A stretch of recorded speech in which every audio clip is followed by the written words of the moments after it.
ਵਾਹਿਗੁਰੂ ਜੀ ਕਾ ਖਾਲਸਾ, ਵਾਹਿਗੁਰੂ ਜੀ ਕੀ ਫਤਿਹ। ਸ਼੍ਰੀ ਗੁਰੂ ਗ੍ਰੰਥ ਸਾਹਿਬ ਦੇ ਅੰਗ ਨੰਬਰ 101 ਤੇ ਹੇਠੋਂ ਚੌਥੀ ਪੰਕਤੀ ਦੇ ਅਖੀਰ 'ਚ ਮਾਝ ਮਹਿਲਾ ਪੰਜਵਾਂ। ਓਤ ਪੋਤ ਸੇਵਕ ਸੰਗ ਰਾਤਾ, ਪ੍ਰਭ ਪ੍ਰਤਿਪਾਲੇ ਸੇਵਕ ਸੁਖ ਦਾਤਾ। ਪਾਣੀ ਪੱਖਾ ਪੀਸੋਂ ਸੇਵਕ ਕਹਿ, ਠਾਕੁਰ ਹੀ ਕਾ ਆਹਰ ਜੀਓ। ਕਾਟ ਸਿਲਕ ਪ੍ਰਭ ਸੇਵਾ ਲਾਇਆ, ਹੁਕਮ ਸਾਹਿਬ ਕਾ ਸੇਵਕ ਮਨ ਭਾਇਆ। ਸੋਈ ਕਮਾਵੈ ਜੋ ਸਾਹਿਬ ਭਾਵੈ, ਸੇਵਕ ਅੰਤਰ ਬਾਹਰ ਮਾਹਰ ਜੀਓ।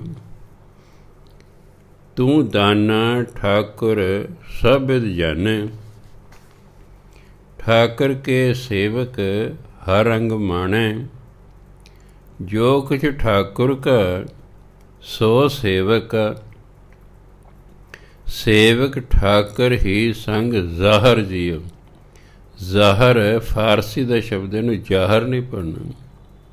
ਜਿਵੇਂ ਆਪਾਂ ਕਹਿੰਦੇ ਹਾਜ਼ਰਾ ਹਜ਼ੂਰ, ਜ਼ਾਹਰਾ ਜ਼ਹੂਰ, ਇਹ ਫਾਰਸੀ ਦੇ ਸ਼ਬਦ ਨੇ। ਜ਼ਾਹਰ ਜੱਜੇ ਦੇ ਪੈਰ 'ਚ ਬਿੰਦੀ ਲਾ ਕੇ ਪੜ੍ਹਨਾ। ਜੋ ਕੁਛ ਠਾਕੁਰ ਕਾ ਸੋ ਸੇਵਕ, ਸੇਵਕ ਠਾਕੁਰ ਹੀ ਸੰਗ ਜ਼ਾਹਰ ਜੀਓ। ਆਪਣੇ ਠਾਕੁਰ ਜੋ ਪਹਿਰਾਇਆ, ਬਹੁਰ ਨਾ ਲੇਖਾ ਪੁੱਛ ਬੁਲਾਇਆ। ਤਿਸ ਸੇਵਕ ਹੈ ਨਾਨਕ ਕੁਰਬਾਣੀ, ਸੋ ਗਹਿਰ ਗੰਭੀਰਾ। ਗੰਭੀਰਾ ਗੱਗੇ ਦੀ ਟਿੱਪੀ ਲਾ ਕੇ ਪੜ੍ਹਨਾ। ਸੋ ਗਹਿਰ ਗੰਭੀਰਾ ਗੋਹਰ ਜੀਓ। ਪੰਚਮ ਪਾਤਸ਼ਾਹ ਫਰਮਾਨ ਕਰਦੇ ਨੇ, ਓਤ ਪੋਤ ਸੇਵਕ ਸੰਗ ਰਾਤਾ। ਓਤ ਪੋਤ ਹੁੰਦਾ ਪੂਰੀ ਤਰ੍ਹਾਂ। ਪਰਮਾਤਮਾ ਪੂਰੀ ਤਰ੍ਹਾਂ ਆਪਣੇ ਸੇਵਕ ਦੇ ਨਾਲ ਜੁੜਿਆ ਹੋਇਆ ਹੈ।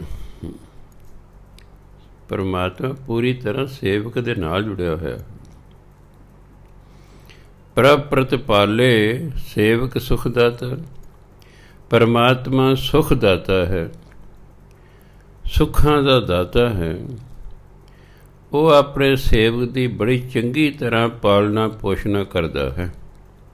ਪ੍ਰਤਿਪਾਲੇ, ਇਹਨੂੰ ਪ੍ਰਿਤਪਾਲੇ ਨਹੀਂ ਪੜ੍ਹ ਦੇਣਾ, ਪ੍ਰਤਿਪਾਲੇ। ਪ੍ਰਤੀ ਹਿੰਦੀ ਦਾ ਸ਼ਬਦ ਹੈ।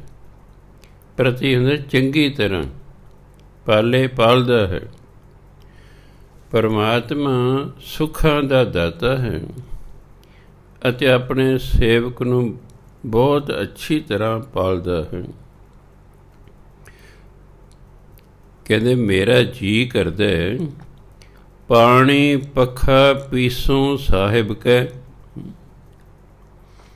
ਠਾਕੁਰ ਹੀ ਕਾ ਆਹਰ ਜੀਓ। ਕਹਿੰਦਾ ਮੇਰਾ ਜੀ ਕਰਦਾ ਪਾਣੀ ਪੱਖਾ ਪੀਸੋਂ ਸੇਵਕ ਕੈ। ਵੀ ਜਿਹੜਾ ਪਰਮਾਤਮਾ ਦਾ ਸੇਵਕ ਹੈ ਨਾ, ਮੈਂ ਉਹਦੇ ਲਈ ਪਾਣੀ ਢੋਵਾਂ, ਪੱਖਾ, ਮੈਂ ਉਹਨੂੰ ਪੱਖਾ ਝੱਲਾਂ। ਕਿਉਂਕਿ ਪੁਰਾਣੇ ਜ਼ਮਾਨੇ 'ਚ ਅੱਜ ਦੀ ਤਰ੍ਹਾਂ ਬਿਜਲੀ ਦੇ ਪੱਖੇ ਨਹੀਂ ਸਨ, ਹੱਥਾਂ ਨਾਲ ਝੱਲੇ ਜਾਂਦੇ ਸਨ। ਜੋ ਕਾਫੀ ਸੰਗਤ ਬੈਠੇ, ਵੱਡੇ ਵੱਡੇ ਪੱਖੇ ਹੁੰਦੇ ਸਨ, ਜਿਹੜੇ ਦੋਨੋਂ ਹੱਥਾਂ ਨਾਲ ਝੱਲੇ ਜਾਂਦੇ ਸਨ, ਤਾਂ ਜੋ ਸੰਗਤ ਨੂੰ ਜਿਹੜਾ ਗਰਮੀ ਨਾ ਲੱਗੇ, ਸੰਗਤ ਆਰਾਮ ਨਾਲ ਸਤ ਸੰਗਤ ਕਰੇ।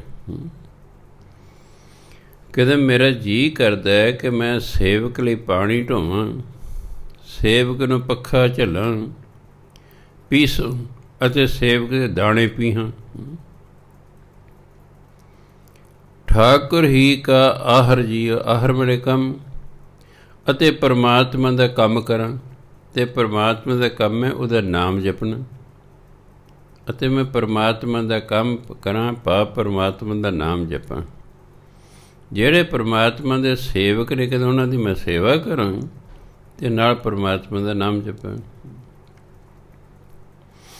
ਕਾੜ ਸਿਲਕ ਪ੍ਰਭ ਸੇਵਾ ਲਾਇਆ। ਸਿਲਕ ਕਿਤੇ ਅੰਗਰੇਜ਼ੀ ਦਾ ਸ਼ਬਦ ਨਹੀਂ ਸਮਝ ਲੈਣਾ ਵੀ SILK ਹੈ। ਇਹ ਸਿਲਕ ਉਦੋਂ ਅੰਗਰੇਜ਼ੀ ਨਹੀਂ ਸੀ ਹੁੰਦੀ ਗੁਰੂ ਮਹਾਰਾਜ ਵੇਲੇ। ਇੱਥੇ ਸਿਲਕ ਦਾ ਮਤਲਬ ਰੱਸੀ, ਫਾਹੀ। ਕਾਹਦੀ ਫਾਹੀ, ਕਾਹਦੀ ਰੱਸੀ? ਮੋਹ ਮਾਇਆ ਦੀ। ਕਾਟ ਸਿਲਕ ਪ੍ਰਭ ਸੇਵਾ ਲਾਇਆ। ਪਰਮਾਤਮਾ ਨੇ ਆਪਣੇ ਸੇਵਕ ਦੀ ਫਾਹੀ ਕੱਢ ਦਿੱਤੀ। ਮੋਹ ਮਾਇਆ ਦੀ ਫਾਹੀ ਕੱਟ ਕੇ ਆਪਣੀ ਸੇਵਾ 'ਚ ਲਾ ਲਿਆ।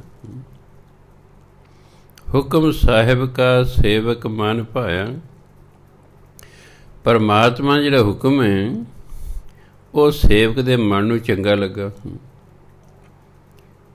ਅਸਲ ਉਹੀ ਸੇਵਾ ਦੀ ਜਿਹੜੀ ਅਸੀਂ ਖੁਸ਼ੀ ਖੁਸ਼ੀ ਕਰੀਏ। ਜਦੋਂ ਖੁਸ਼ੀ ਖੁਸ਼ੀ ਸੇਵਾ ਕਰੀਏ, ਇੱਕ ਹੁੰਦਾ ਬੱਝੇ ਰੁੱਝੇ ਕਰਨਾ, ਉਹ ਨੌਕਰ ਕਰਿਆ ਕਰਦੇ ਨੇ।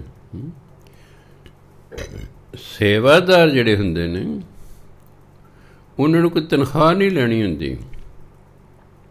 ਜਿਹੜਾ ਤਨਖਾਹ ਲੈਂਦਾ ਉਹ ਨੌਕਰ ਹੁੰਦਾ। ਜਿਹੜਾ ਬਿਨਾਂ ਤਨਖਾਹ ਦੇ ਕੰਮ ਕਰਦਾ ਉਹਨੂੰ ਕਹਿੰਦੇ ਸੇਵਾਦਾਰ ਹੈ। ਇਸ ਲਈ ਉਹ ਜੋ ਪਰਮਾਤਮਾ ਮਾਲਕ ਕਹਿੰਦਾ ਹੈ ਖੁਸ਼ੀ ਖੁਸ਼ੀ ਉਹ ਕਰਦਾ ਹੈ। ਹੁਕਮ ਸਾਹਿਬ ਕਾ ਸੇਵਕ ਮਨ ਭਾਇਆ। ਇਸ ਲਈ ਪਰਮਾਤਮਾ ਦਾ ਹੁਕਮ ਸੇਵਕ ਦੇ ਮਨ ਨੂੰ ਚੰਗਾ ਲੱਗਦਾ ਹੈ। ਪਾਇਆ ਚੰਗਾ ਲੱਗਦਾ। ਸੋਈ ਕਮਾਵੇ ਜੋ ਸਾਹਿਬ ਭਾਵੇ। ਉਹ ਉਹੀ ਕਰਮ ਕਰਦਾ ਜੋ ਪਰਮਾਤਮਾ ਨੂੰ ਚੰਗਾ ਲੱਗਦਾ। ਜੋ ਪਰਮਾਤਮਾ ਨੂੰ ਭਾਉਂਦਾ ਹੈ, ਜੋ ਮਾਲਕ ਨੂੰ ਭਾਉਂਦਾ ਹੈ, ਉਹ ਉਹੀ ਕਰਮ ਕਰਦਾ। ਅਸਲ ਵਿੱਚ ਅਸੀਂ ਗੁਰੂ ਦੇ ਜਾਂ ਪਰਮਾਤਮਾ ਦੇ ਤਾਂ ਹੀ ਸੇਵਕ ਹੋ ਸਕਦੇ ਹਾਂ ਜੋ ਗੁਰੂ ਮਹਾਰਾਜ ਬਾਣੀ ਸਾਨੂੰ ਕਹਿੰਦੇ ਨੇ ਅਸੀਂ ਖੁਸ਼ੀ ਖੁਸ਼ੀ ਇਸ ਨੂੰ ਮੰਨੀਏ, ਫਿਰ ਅਸੀਂ ਸੇਵਕ ਹਾਂ। ਜੇ ਬੱਝੇ ਰੁੱਝੇ ਮੰਨਦੇ ਹਾਂ ਤਾਂ ਫਿਰ ਆਪਣੇ ਸਵਾਰਥ ਲਈ ਮੰਨਦੇ ਹਾਂ ਵੀ ਸਾਡਾ ਕੋਈ ਸਵਾਰਥ ਹੈ, ਬਾਣੀ ਪੜ੍ਹ ਰਹੇ ਹਾਂ। ਜਦੋਂ ਗੁਰਬਾਣੀ ਦੇ ਅਨੁਸਾਰ ਅਸੀਂ ਖੁਸ਼ੀ ਖੁਸ਼ੀ ਕਰਮ ਕਰੀਏ, ਅਸਲ ਸੇਵਕ ਅਸੀਂ ਉਦੋਂ ਹੀ ਹਾਂ। ਸੋਈ ਕਮਾਵੇ ਜੋ ਸਾਹਿਬ ਭਾਵੇ। ਸੇਵਕ ਉਹੀ ਕਰਮ ਕਰਦਾ ਜੋ ਪਰਮਾਤਮਾ ਨੂੰ, ਉਹਦੇ ਮਾਲਕ ਨੂੰ ਚੰਗਾ ਲੱਗਦਾ। ਸੇਵਕ ਅੰਤਰ ਬਾਹਰ ਮਾਹਰ ਜੀਉ। ਜਿਹੜਾ ਸੇਵਕ ਹੈ, ਮਾਹਰ ਹੁੰਦਾ ਮੁਖੀਆ। ਜਿਹੜਾ ਸੇਵਕ ਹੈ ਅੰਤਰ ਬਾਹਰ ਦਾ ਸਭ ਥਾਂ 'ਤੇ। ਜਿਹੜਾ ਪਰਮਾਤਮਾ ਦਾ ਸੇਵਕ ਹੈ, ਪਰਮਾਤਮਾ ਦਾ ਸੰਤ ਹੈ, ਉਹ ਸਭ ਥਾਂ 'ਤੇ ਮੁਖੀ ਆਉਂਦਾ ਹੈ। ਉਹਨੂੰ ਸਾਰੇ ਆਦਰ ਮਾਣ ਦਿੰਦੇ ਨੇ। ਤੂੰ ਦਾਨਾ ਠਾਕੁਰ ਸਭ ਬਿਦ ਜਨ। ਦਾਨਾ ਸਿਆਣੇ ਨੂੰ ਕਹਿੰਦੇ ਨੇ। ਹੇ ਤੂੰ ਦਾਨਾ ਠਾਕੁਰ, ਤੂੰ ਸਿਆਣਾ ਮਾਲਕ ਹੈ। ਜੇ ਰਾਰੇ ਨੂੰ ਔਂਕੜ ਨਾ ਹੁੰਦਾ ਫਿਰ ਆਪਾਂ ਕਹਿੰਦੇ ਹੇ ਪਰਮਾਤਮਾ ਤੂੰ ਸਿਆਣਾ ਹੈ। ਰਾਰੇ ਨੂੰ ਔਂਕੜ ਲੱਗਾ ਇਸ ਲਈ ਇੱਥੇ ਹੈ ਪਰਮਾਤਮਾ ਤੂੰ ਦਾਨਾ ਠਾਕੁਰ, ਤੂੰ ਸਿਆਣਾ ਪਰਮਾਤਮਾ ਹੈ। ਸਭ ਵਿਦ ਜਾਣੇ, ਤੂੰ ਹਰ ਇੱਕ ਢੰਗ ਹਰ ਇੱਕ ਤਰੀਕਾ ਜਾਣਦਾ ਹੈ। ਵਿਦ ਵਿਧੀ ਢੰਗ ਤਰੀਕੇ ਨੂੰ ਕਹਿੰਦੇ। ਤੂੰ ਸਿਆਣਾ ਠਾਕੁਰ ਹੈ, ਤੂੰ ਸਾਰੀਆਂ ਵਿਧੀਆਂ ਜਾਣਦਾ ਹੈ। ਠਾਕੁਰ ਕੇ ਸੇਵਕ ਹਰ ਰੰਗ ਮਾਣੇ। ਜਿਹੜੇ ਠਾਕੁਰ ਪਰਮਾਤਮਾ ਦੇ ਸੇਵਕ ਹਨ ਉਹ ਪਰਮਾਤਮਾ ਦੇ ਪਿਆਰ ਨੂੰ ਮਾਣਦੇ ਹਨ। ਰੰਗ ਪਿਆਰ ਨੂੰ ਕਹਿੰਦੇ। ਜਿਹੜੇ ਪਰਮਾਤਮਾ ਦੇ ਸੇਵਕ ਹੁੰਦੇ ਨੇ ਉਹ ਪਰਮਾਤਮਾ ਦੇ ਪਿਆਰ ਨੂੰ ਮਾਣਦੇ ਹਨ ਕਿ ਉਹ ਪਰਮਾਤਮਾ ਨੂੰ ਪਿਆਰ ਕਰਦਾ। ਜੋ ਕੁਛ ਠਾਕੁਰ ਕਾ ਸੋ ਸੇਵਕ। ਅਸਲ ਜੋ ਕੁਝ ਪਰਮਾਤਮਾ ਦਾ ਹੈ ਉਹ ਉਹਦੇ ਸੇਵਕ ਦਾ ਹੁੰਦਾ। ਜਿਵੇਂ ਜੋ ਕੁਛ ਪਿਤਾ ਦਾ ਹੁੰਦਾ ਉਹਦੇ ਪੁੱਤਰ ਦਾ ਹੁੰਦਾ। ਕਿ ਮੰਨ ਲਓ ਪਿਤਾ ਕੋਲ ਜੋ ਜਾਇਦਾਦ ਹੈ, ਮਗਰੋਂ ਪਿਤਾ ਦੇ ਮਰਨ ਤੋਂ ਬਾਅਦ ਉਹਦਾ ਪੁੱਤਰ ਸਾਰਾ ਵਾਰਸ ਹੁੰਦਾ ਸਾਰੀ ਜਾਇਦਾਦ। ਇਸ ਲਈ ਜੋ ਕੁਛ ਠਾਕੁਰ ਕਾ, ਸੋ ਜੋ ਕੁਝ ਪਰਮਾਤਮਾ ਦਾ ਹੈ, ਸੋ ਸੇਵਕ, ਉਹ ਸੇਵਕ ਦਾ ਹੁੰਦਾ। ਸੇਵਕ ਠਾਕੁਰ ਹੀ ਸੰਗ ਜ਼ਾਹਰ ਜੀ, ਜ਼ਾਹਰ ਉਹਦਾ ਪ੍ਰਗਟ ਹੋਣਾ। ਜਿਹੜਾ ਸੇਵਕ ਹੈ ਉਹ ਪਰਮਾਤਮਾ ਦੀ ਸੰਗਤ 'ਚ ਆ ਕੇ ਪ੍ਰਗਟ ਹੋ ਜਾਂਦਾ ਹੈ। ਸਾਰਿਆਂ ਨੂੰ ਪਤਾ ਲੱਗ ਜਾਂਦਾ ਵੀ ਇਹ ਪਰਮਾਤਮਾ ਦਾ ਸੇਵਕ ਹੈ, ਸੰਤ ਮਹਾਤਮਾ ਹੈ। ਆਪਣੇ ਠਾਕੁਰ ਜੋ ਪਹਿਰਾਇਆ, ਪਰਮਾਤਮਾ ਨੇ ਜਿਸ ਨੂੰ ਆਦਰ ਮਾਣ ਦਿੱਤਾ, ਜਿਵੇਂ ਕਿਸੇ ਨੂੰ ਸਰੋਪਾ ਦੇਈਦਾ, ਖਲੋ ਕੇ ਆਓ ਜੀ, ਆਓ ਜੀ, ਬੈਠੋ ਜੀ, ਆਦਰ ਮਾਣ ਹੁੰਦਾ ਉਸ ਤਰ੍ਹਾਂ। ਆਪਣੇ ਠਾਕੁਰ ਜੋ ਪਹਿਰਾਇਆ, ਪਰਮਾਤਮਾ ਨੇ ਜਿਸ ਨੂੰ ਸਤਿਕਾਰ ਦਿੱਤਾ, ਬੋਹਰ ਨਾਲ ਲੇਖਾ ਪੁੱਛ ਬੁਲਾਇਆ। ਬੋਹਰ ਹੁੰਦਾ ਦੁਬਾਰਾ, ਫਿਰ ਦੁਬਾਰਾ ਸੱਦ ਕੇ ਉਹ ਤੋਂ ਹਿਸਾਬ ਕਿਤਾਬ ਨਹੀਂ ਮੰਗਿਆ ਜਾਂਦਾ। ਭਾਵ ਉਹਦੇ ਕਰਮਾਂ ਦਾ ਫਿਰ ਹਿਸਾਬ ਨਹੀਂ ਹੁੰਦਾ, ਕਿ ਉਹ ਠਾਕੁਰ ਨੇ ਪਰਮਾਤਮਾ ਨੇ ਉਹਨੂੰ ਸਤਿਕਾਰ ਦਿੱਤਾ ਹੈ, ਅਤੇ ਹਿਸਾਬ ਕਿਤਾਬ ਕਿੰਨੇ ਮੰਗਣਾ ਫਿਰ। ਜਿਵੇਂ ਪ੍ਰਧਾਨ ਮੰਤਰੀ ਦਾ ਹੋਵੇ ਪੁੱਤਰ, ਅਤੇ ਉਹਨੂੰ ਕੌਣ ਰੋਕੇਗਾ ਬਈ, ਕਹਿੰਦਾ ਪ੍ਰਧਾਨ ਮੰਤਰੀ ਪੁੱਤਰ ਹੈ। ਇਸੇ ਤਰ੍ਹਾਂ ਹੀ ਜਿਹਨੂੰ ਪਰਮਾਤਮਾ ਆਦਰ ਮਾਣ ਦਿੰਦਾ ਹੈ, ਉਸ ਨੂੰ ਸੱਦ ਕੇ ਫਿਰ ਉਸ ਤੋਂ ਹਿਸਾਬ ਕਿਤਾਬ ਨਹੀਂ ਮੰਗਦਾ, ਉਹਦੇ ਕਰਮਾਂ ਦਾ ਹਿਸਾਬ ਕਿਤਾਬ ਨਹੀਂ ਹੁੰਦਾ। ਤਿਸ ਸੇਵਕ ਹੈ ਨਾਨਕ ਕੁਰਬਾਣੀ, ਸੋ ਗਹਿਰ ਗੰਭੀਰਾ ਗੋਹਰ ਜੀਓ। ਕਹਿੰਦੇ ਇਹੋ ਜਿਹੇ ਸੇਵਕ ਤੋਂ ਮੈਂ ਕੁਰਬਾਨ ਜਾਂਦਾ ਹਾਂ, ਕਿਉਂਕਿ ਉਹ ਜਿਹੜਾ ਸੇਵਕ ਹੈ ਉਹ ਗਹਿਰ ਹੈ। ਗਹਿਰ ਦਾ ਸ਼ਬਦੀ ਹੁੰਦਾ ਅਰਥ ਹੈ ਡੂੰਘਾ। ਭਾਵ ਉਹਦੀ ਜਿਹੜੀ ਸੋਚ ਹੈ ਉਹ ਬਹੁਤ ਡੂੰਘੀ ਹੁੰਦੀ ਹੈ। ਗੰਭੀਰਾ, ਉਹ ਗੰਭੀਰ ਹੁੰਦਾ ਹੈ, ਉਹ ਚੁਲਬਲਾ ਨਹੀਂ ਹੁੰਦਾ ਹੈ, ਗੰਭੀਰ ਹੁੰਦਾ ਹੈ। ਗੌਹਰ ਹੁੰਦਾ ਵਿਸ਼ਾਲ ਹਿਰਦੇ ਵਾਲਾ। ਜਿਹੜਾ ਸੇਵਕ ਹੈ ਉਹ ਬਹੁਤ ਡੂੰਘੀ ਸੋਚ ਵਾਲਾ ਹੁੰਦਾ ਹੈ, ਉਹ ਗੰਭੀਰ ਹੁੰਦਾ ਹੈ, ਉਹ ਵਿਸ਼ਾਲ ਹਿਰਦੇ ਵਾਲਾ ਹੁੰਦਾ ਹੈ। ਅਤੇ ਗੁਰੂ ਮਹਾਰਾਜ ਕਿ ਮੈਂ ਐਸੇ ਸੇਵਕ ਤੋਂ ਕੁਰਬਾਨ ਜਾਂਦਾ ਹਾਂ। ਮਾਝ ਮਹਿਲਾ ਪੰਜਵਾਂ। ਸਭ ਕਿਛ ਘਰ ਮੈਂ ਬਾਹਰ ਨਹੀਂ, ਬਾਹਰ ਟੋਲੇ ਸੋ ਭਰਮ ਭੁਲਾਹੀ। ਗੁਰ ਪ੍ਰਸਾਦੀ ਜਿਨੀ ਅੰਤਰ ਪਾਇਆ, ਸੋ ਅੰਤਰ ਬਾਹਰ ਸੁਹੇਲਾ ਜੀਓ। ਚਿਮ ਚਿਮ ਵਰਸੈ ਅੰਮ੍ਰਿਤ ਧਾਰਾ, ਮਨ ਪੀਵੈ ਸੁਨ ਸ਼ਬਦ ਵਿਚਾਰਾ।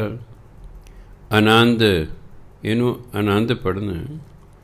ਆਨੰਦ ਵਿਨੋਦ ਕਰੇ ਦਿਨ ਰਾਤੀ, ਸਦਾ ਸਦਾ ਹਰ ਕੇਲਾ ਜੀਓ।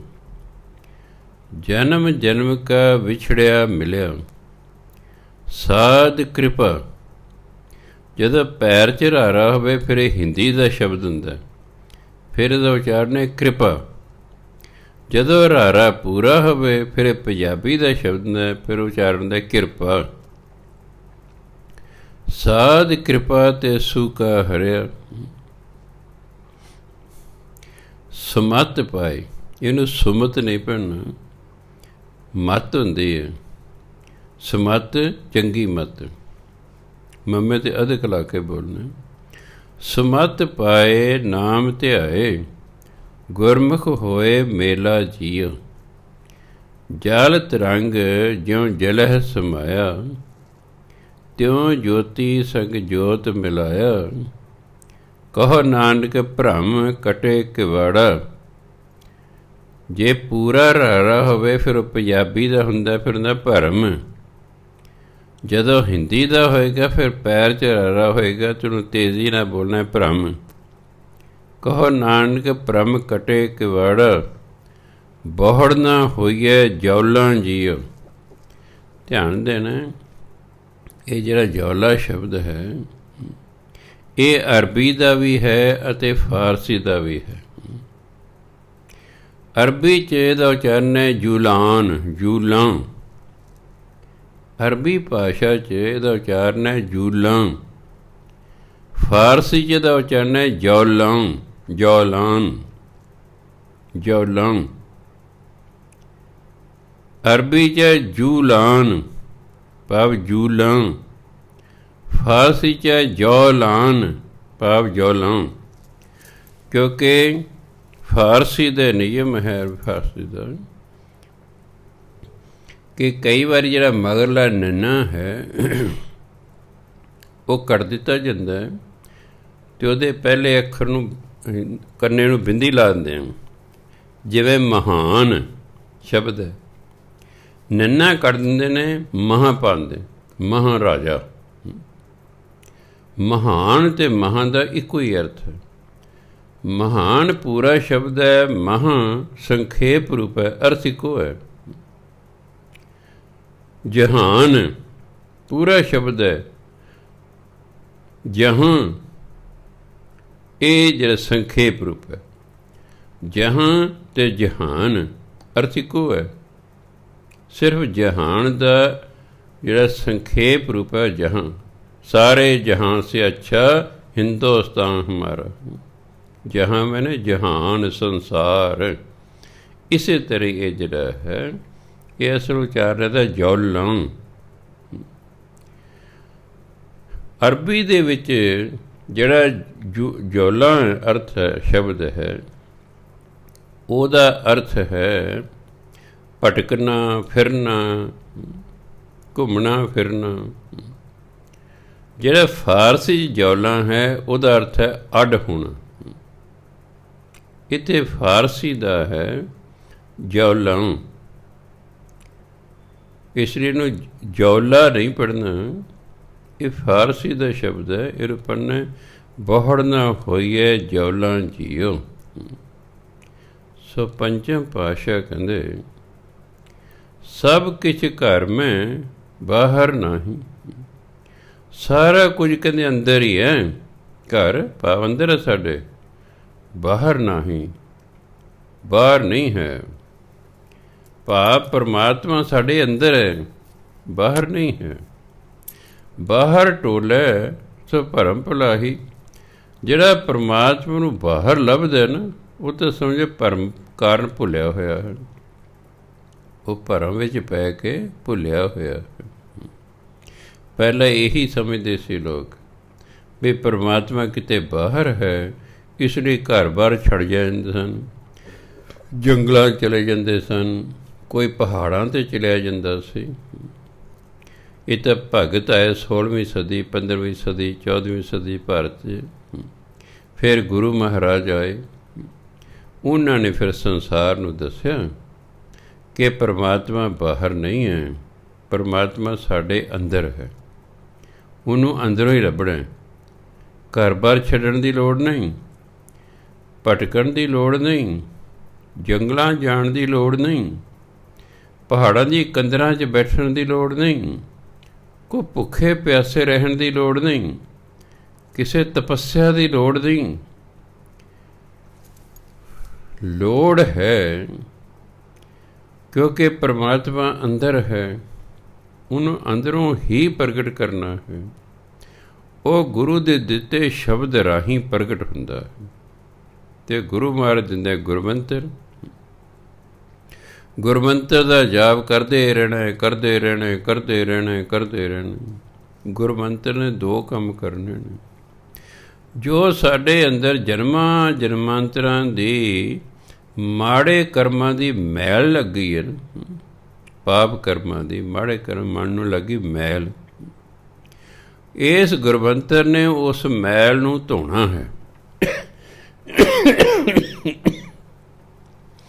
ਜਦੋਂ ਸਾਰੀ ਮੈਲ ਲਹਿ ਗਈ, ਪਰਮਾਤਮਾ ਪ੍ਰਗਟ ਹੋ ਜਾਂਦਾ। ਬਸ ਸ਼ਰਤ ਇੱਕ ਹੈ ਕਿ ਨਵੀਂ ਮੈਲ ਨਹੀਂ ਲੱਗਣ ਦੇਣੀ। ਨਵੀਂ ਮੈਲ ਕਦੋਂ ਲੱਗਦੀ ਹੈ? ਜਦੋਂ ਅਸੀਂ ਮਾੜਾ ਸੋਚਦੇ ਹਾਂ ਜਾਂ ਕੋਈ ਮਾੜਾ ਕਰਮ ਕਰਦੇ ਹਾਂ। ਕਿਸੇ ਬਾਰੇ ਮਾੜਾ ਸੋਚਦੇ ਹਾਂ ਜਾਂ ਕਿਸੇ ਦਾ ਨੁਕਸਾਨ ਕਰਦੇ ਨੇ ਕਰਮ ਕਰਕੇ, ਮਾੜਾ ਕਰਮ ਕਰਦੇ ਨੇ, ਉਹ ਫਿਰ ਨਵੀਂ ਮੈਲ ਲੱਗ ਜਾਂਦੀ। ਨਾਮ ਜਪ ਕੇ ਪਹਿਲੀ ਧੋਤੀ ਨਵੀਂ ਫੇਰ ਲਾ ਲਈ। ਇਸ ਤਰ੍ਹਾਂ ਕਦੇ ਵੀ ਸਾਡਾ ਮਨ ਸਾਫ਼ ਨਹੀਂ ਹੋਵੇਗਾ, ਅਤੇ ਜਿੰਨਾ ਚਿਰ ਮਨ ਨਹੀਂ ਸਾਫ਼ ਹੁੰਦਾ ਉਨਾ ਚਿਰ ਪਰਮਾਤਮਾ ਨਹੀਂ ਮਿਲਦਾ। ਸੋ ਸ਼ਰਤ ਇਹ ਹੈ ਕਿ ਜਿਸ ਨੂੰ ਵੀ ਪਰਮਾਤਮਾ ਦੀ ਇੱਛਾ ਹੈ ਕਿ ਮੈਂ ਪਰਮਾਤਮਾ ਨੂੰ ਮਿਲਣਾ, ਮੈਂ ਪਰਮਾਤਮਾ ਦੇ ਦਰਸ਼ਨ ਕਰਨੇ ਨੇ, ਉਹ ਸ਼ਰਤ ਹੈ ਕਿ ਉਸ ਨੇ ਕੋਈ ਮਾੜਾ ਕੰਮ ਨਹੀਂ ਕਰਨਾ, ਤਾਂ ਜੇ ਨਵੀਂ ਮੈਲ ਨਾ ਲੱਗੇ। ਕੋਈ ਮਾੜਾ ਕੰਮ ਨਹੀਂ ਕਰਨਾ, ਸ਼ੁਭ ਕਰਮ ਕਰਨੇ, ਨਾਮ ਜਪੀ ਜਾਣਾ, ਬਾਣੀ ਪੜ੍ਹੀ ਜਾਓ, ਨਾਮ ਜਪੀ ਜਾਓ। ਇੱਕ ਦਿਨ ਮਨ ਸਾਫ਼ ਹੋ ਜਾਏਗਾ। ਜਿਸ ਦਿਨ ਮਨ ਸਾਫ਼ ਹੋ ਗਿਆ ਉਹਦੇ ਪਰਮਾਤਮਾ ਪ੍ਰਗਟ ਹੋ ਜਾਵੇਗਾ, ਫਿਰ ਉਹਦੇ ਦਰਸ਼ਨ ਦੀਦਾਰੇ ਹੋਣਗੇ, ਉਹਦੇ ਨਾਲ ਮੇਲ ਹੋਵੇਗਾ। ਸੋ ਗੁਰੂ ਮਹਾਰਾਜ ਇਸ ਲਈ ਕਹਿੰਦੇ ਭਾਈ ਸਭ ਕੁਛ ਘਰ ਮੈਂ ਬਾਹਰ ਨਹੀਂ। ਸਾਰਾ ਕੁਛ ਸਾਡੇ ਅੰਦਰ ਹੀ ਹੈ, ਬਾਹਰ ਨਹੀਂ ਹੈ। ਬਾਹਰ ਟੋਲਾ ਸੋ ਭਰਮ ਭੁਲਾਹੀ। ਜਿਹੜਾ ਪਰਮਾਤਮਾ ਨੂੰ ਬਾਹਰ ਲੱਭਦਾ ਨਾ, ਉਹ ਤਾਂ ਸਮਝੋ ਭਰਮ 'ਚ ਪੈ ਕੇ ਭੁੱਲ ਗਿਆ ਹੈ। ਗੁਰ ਪ੍ਰਸਾਦੀ ਜਿਨੀ ਅੰਤਰ ਪਾਇਆ। ਗੁਰੂ ਦੀ ਕਿਰਪਾ ਨਾਲ ਜਿਨ੍ਹਾਂ ਨੇ ਪਰਮਾਤਮਾ ਨੂੰ ਆਪਣੇ ਅੰਦਰ ਹੀ ਪਾ ਲਿਆ, ਸੋ ਅੰਤਰ ਬਾਹਰ ਸੁਹੇਲਾ ਜੀਓ। ਉਹ ਫਿਰ ਅੰਦਰ ਬਾਹਰ ਭਾਵ ਸਭ ਥਾਵਾਂ 'ਤੇ ਸੁਹੇਲਾ ਸੁਖੀ ਰਹਿੰਦਾ, ਕਿਉਂਕਿ ਨੇ ਪਰਮਾਤਮਾ ਨੂੰ ਪਾ ਲਿਆ ਹੈ। ਪਰਮਾਤਮਾ ਸਦਾ ਨਾਲ ਰਹਿੰਦਾ ਹੈ। ਉਹ ਜਿੱਥੇ ਇਨਸਾਨ ਜਾਂਦਾ ਪਰਮਾਤਮਾ ਉਹਦੇ ਨਾਲ ਰਹਿੰਦਾ ਹੈ, ਅਤੇ ਜਿਹਦੇ ਨਾਲ ਪਰਮਾਤਮਾ ਰਹਿੰਦਾ ਉੱਥੇ ਦੁੱਖ ਹੋਣ ਦਾ ਮਤਲਬ ਹੀ ਕੋਈ ਨਹੀਂ, ਉਹ ਸੇਵਕ ਸੁਖੀ ਰਹਿੰਦਾ। ਚਿਮ ਚਿਮ ਵਰਸੈ ਅੰਮ੍ਰਿਤ ਧਾਰਾ, ਮਨ ਪੀਵੈ ਸੁਨ ਸ਼ਬਦ ਵਿਚਾਰਾ। ਜਦੋਂ ਮਨੁੱਖ ਗੁਰੂ ਦੇ ਸ਼ਬਦ ਦੀ ਵਿਚਾਰ ਕਰਦਾ ਹੈ, ਨਾਮ ਜਪਦਾ, ਬਾਣੀ ਦੀ ਵਿਚਾਰ ਕਰਦਾ ਹੈ, ਇਹ ਜਿਹੜਾ ਮਨ ਹੈ ਨਾ, ਫਿਰ ਇਹਦੇ ਵਿੱਚ ਨਾ ਹੌਲੀ ਹੌਲੀ ਚਿਮ ਚਿਮ ਹੁੰਦਾ, ਹੌਲੀ ਹੌਲੀ ਹੌਲੀ ਹੌਲੀ ਅੰਮ੍ਰਿਤ ਦੀ ਧਾਰਾ ਵਰਖਾ ਕਰਦੀ ਹੈ। ਨਾਮ ਅੰਮ੍ਰਿਤ ਦੀ ਇਹਦੇ ਅੰਦਰ ਹੌਲੀ ਹੌਲੀ ਵਰਖਾ ਹੁੰਦੀ ਹੈ। ਫਿਰ ਜਿਹੜਾ ਮਨ ਹੈ ਇਸ ਨਾਮ ਨੂੰ, ਗੁਰੂ ਦੇ ਸ਼ਬਦੀ ਵਿਚਾਰ ਨੂੰ ਸੁਣ ਕੇ ਉਸ ਅੰਮ੍ਰਿਤ ਨੂੰ ਪੀਂਦਾ ਹੈ। ਜਦੋਂ ਮਨੁੱਖ ਨਾਮ ਜਪਦਾ, ਬਾਣੀ ਦੀ ਵਿਚਾਰ ਕਰਦਾ, ਸਮਾਂ ਪਾ ਕੇ ਉਹਦੇ ਅੰਦਰ ਹੌਲੀ ਹੌਲੀ ਨਾਮ ਦੀ ਧਾਰਾ ਚੱਲ ਪੈਂਦੀ ਹੈ। ਜਿਵੇਂ ਹੌਲੀ ਹੌਲੀ ਮੀਂਹ ਕਿਨਮਿਨ ਕਿਨਮਿਨ ਹੁੰਦੀ ਰਹਿੰਦੀ ਹੈ। ਫਿਰ ਜਿਹੜਾ ਮਨ ਹੈ ਉਸ ਨਾਮ ਅੰਮ੍ਰਿਤ ਨੂੰ ਪੀਂਦਾ ਹੈ। ਫਿਰ ਕੀ ਹੁੰਦਾ? ਆਨੰਦ ਵਿਨੋਦ ਕਰੇ ਦਿਨ ਰਾਤੀ। ਫਿਰ ਸਦਾ ਹੀ ਦਿਨ ਰਾਤ ਆਨੰਦ 'ਚ ਰਹਿੰਦਾ ਹੈ, ਖੁਸ਼ ਰਹਿੰਦਾ ਹੈ। ਸਦਾ ਸਦਾ ਹਰ ਕੇਲਾ ਜੀਓ, ਅਤੇ ਸਦਾ ਹੀ ਪਰਮਾਤਮਾ ਨਾਲ ਚੋਜ ਕਰਦਾ ਹੈ। ਜਿਵੇਂ ਦੋ ਜਾਨਵਰ ਤੁਸੀਂ ਦੇਖੇ ਨੇ, ਕਈ ਵਾਰੀ ਆਪਸ 'ਚ ਚੋਜ ਕਰਦੇ ਨੇ, ਖੇਡ ਰਹੇ ਹੁੰਦੇ ਨੇ, ਕੇਲਾ ਕਰਦੇ ਨੇ, ਇੱਕ ਦੂਜੇ ਪਿਆਰ ਕਰਦੇ ਨੇ। ਇਸ ਤਰ੍ਹਾਂ ਫਿਰ ਜਦੋਂ ਮਨੁੱਖ ਦੀ ਅਵਸਥਾ ਆ ਜਾਂਦੀ ਹੈ, ਕੋਈ ਨਾਮ ਅੰਮ੍ਰਿਤ ਨੂੰ ਪੀਂਦਾ ਹੈ, ਫਿਰ ਦਿਨ ਰਾਤ ਆਨੰਦ 'ਚ ਰਹਿੰਦਾ ਹੈ, ਵਿਨੋਦ ਖੁਸ਼ੀਆਂ 'ਚ ਰਹਿੰਦਾ ਹੈ। ਸਦਾ ਸਦਾ ਹਰ ਕੇਲਾ ਜੀ, ਅਤੇ ਸਦਾ ਹੀ ਪਰਮਾਤਮਾ ਨਾਲ ਚੋਜ ਕਰਦਾ ਰਹਿੰਦਾ ਹੈ, ਉਹਦੇ ਨਾਲ ਖੇਡਦਾ ਰਹਿੰਦਾ ਹੈ। ਜਨਮ ਜਨਮ ਕਾ ਵਿਛੜਿਆ ਮਿਲਿਆ, ਸਾਧ ਕਿਰਪਾ ਤੇ ਸੁਖਾ ਹਰਿਆ। ਸਾਧ ਤੋਂ ਪਾਏ ਤੇ ਗੁਰੂ ਤੋਂ ਹੈ। ਗੁਰੂ ਦੀ ਕਿਰਪਾ ਨਾਲ ਇਹ ਮਨੁੱਖ ਜਨਮਾਂ ਜਨਮਾਂਤਰਾਂ ਤੋਂ ਪਰਮਾਤਮਾ ਤੋਂ ਵਿਛੜਿਆ ਹੋਇਆ, ਫਿਰ ਗੁਰੂ ਦੀ ਕਿਰਪਾ ਨਾਲ ਇਹ ਪਰਮਾਤਮਾ ਨੂੰ ਮਿਲ ਪੈਂਦਾ ਹੈ। ਜਦੋਂ ਫਿਰ ਪਰਮਾਤਮਾ ਨੂੰ ਮਿਲਦਾ, ਸੁੱਕਾ ਹਰਿਆ, ਇਹਦਾ ਸੁੱਕਾ ਹੋਇਆ ਮਨ ਹਰਿਆ ਭਰਿਆ ਹੋ ਜਾਂਦਾ। ਇਹਦਾ ਉਦਾਸ ਅਤੇ ਦੁਖੀ ਮਨ ਖੁਸ਼ ਹੋ ਜਾਂਦਾ, ਹਰਿਆ ਭਰਿਆ ਹੋ ਜਾਂਦਾ। ਸਮਤ ਪਾਏ ਨਾਮ ਧਿਆਏ, ਫਿਰ ਇਹ ਗੁਰੂ ਤੋਂ ਸਮਤ ਪ੍ਰਾਪਤ ਕਰਦਾ ਹੈ। ਗੁਰੂ ਮਹਾਰਾਜ ਇਸ ਨੂੰ ਮੱਤ ਦਿੰਦੇ ਨੇ। ਫਿਰ ਇਹ ਨਾਮ ਜਪਦਾ, ਨਾਮ ਜਪਦਾ। ਗੁਰਮੁਖ ਹੋਏ ਮੇਲਾ ਜੀ, ਅਤੇ ਗੁਰੂ ਦੇ ਰਾਹੀਂ ਫਿਰ ਇਹਦਾ ਪਰਮਾਤਮਾ ਨਾਲ ਮੇਲ ਹੋ ਜਾਂਦਾ।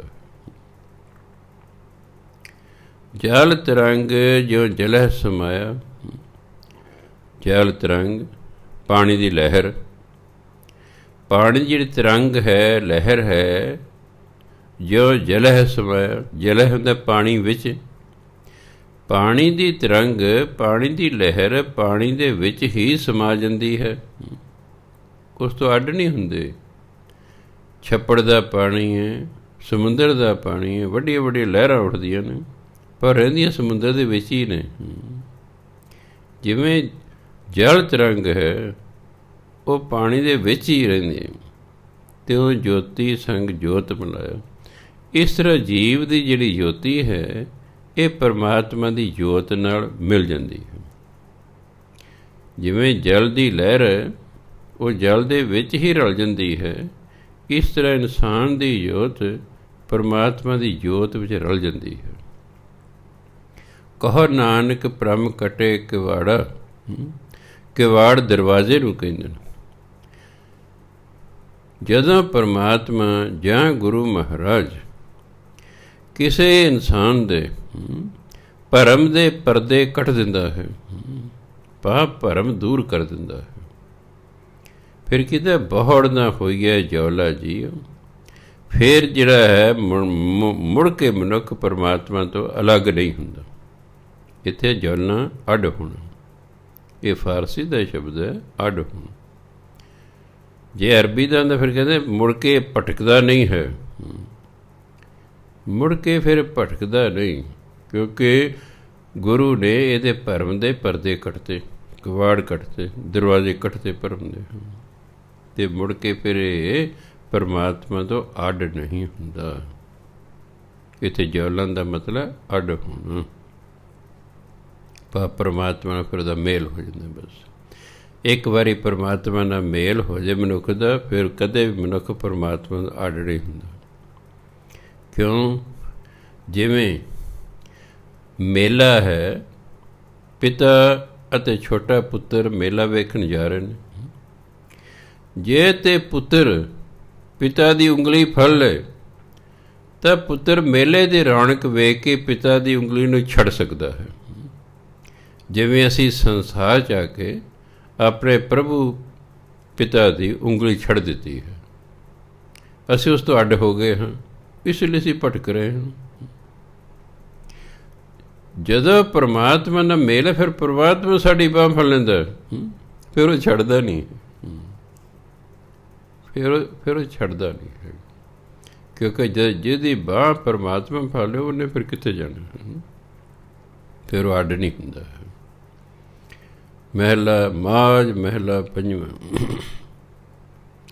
ਤਿਸ ਕੁਰਬਾਣੀ ਜਿਨ ਤੂੰ ਸੁਣਿਆ।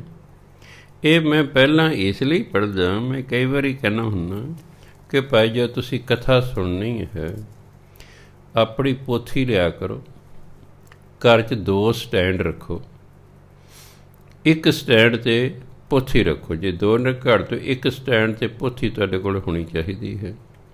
ਜਦੋਂ ਮੈਂ ਕਹਿੰਦਾ ਭਾਈ 101 ਸਫਾ ਖੋਲ੍ਹੋ, ਉਹਦਾ ਹੇਠੋਂ ਦੂਜੀ ਤੀਜੀ ਚੌਥੀ ਲਾਈਨ ਬੋਲਦਾ ਭਾਈ, ਉੱਥੋਂ ਸ਼ੁਰੂ ਹੋਏ ਕਥਾ, ਉਹ ਖੋਲ੍ਹ ਲਓ।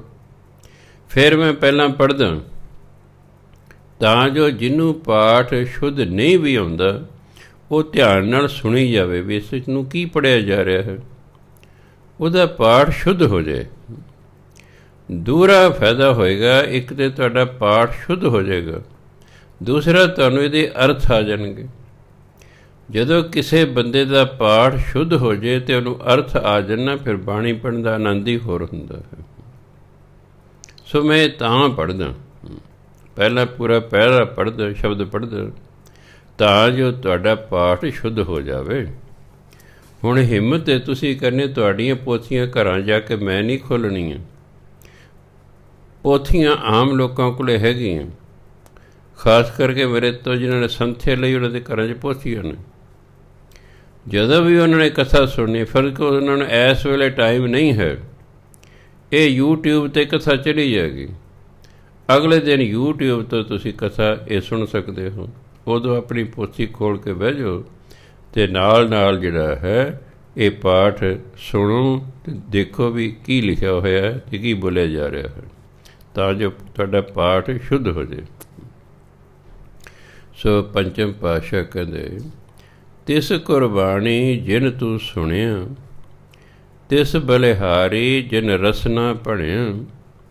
ਵਾਰ ਵਾਰ ਜਾਈ, ਕਿ ਇੱਥੇ ਮੈਂ ਦੀ ਭਾਵਨਾ ਹੈ।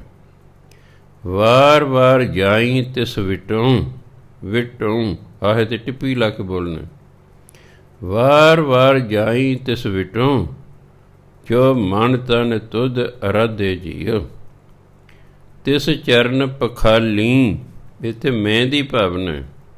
ਜਦੋਂ ਮੈਂ ਦੀ ਭਾਵਨਾ ਹੋਵੇ ਉਦੋਂ ਸ਼ਬਦ ਨੱਕ ਰਾਹੀਂ ਬੋਲਿਆ ਜਾਂਦਾ ਹੈ। ਜਿਵੇਂ ਸੋਚੀ, ਇਹ ਪਾਸਟ ਟੈਂਸ ਹੈ। ਸੋਚੀ, ਇਹ ਪ੍ਰੈਜ਼ੈਂਟ ਟੈਂਸ ਹੈ। ਸੋਚੀ, ਮੈਂ ਇਹ ਗੱਲ ਸੋਚੀ, ਮੈਂ ਇਹ ਸਕੀਮ ਸੋਚੀ।